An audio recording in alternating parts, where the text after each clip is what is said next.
এইবারের অমাবস্যাতে তারাপীঠ মহাশ্মশানে ঘটে গেল এক ভয়ঙ্করতম ঘটনা, যা দেখলে আপনিও শিউরে উঠবেন। মানুষের মঙ্গলার্থে নিজের বুক ও হাত কেটে রক্ত দিয়ে যজ্ঞের কাজ করলেন এই অঘরী।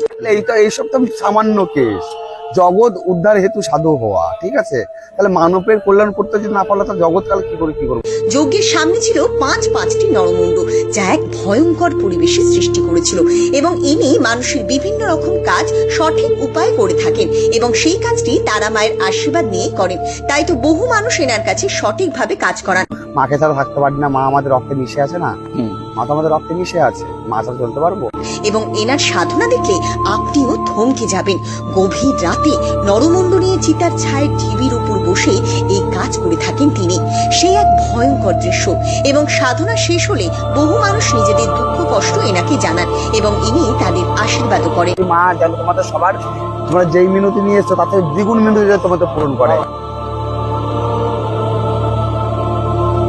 মা তারাকে উদ্দেশ্য করে ইনি সকল কাজ করেন বলে বহু মানুষ এনার কাছে উপকৃত হন।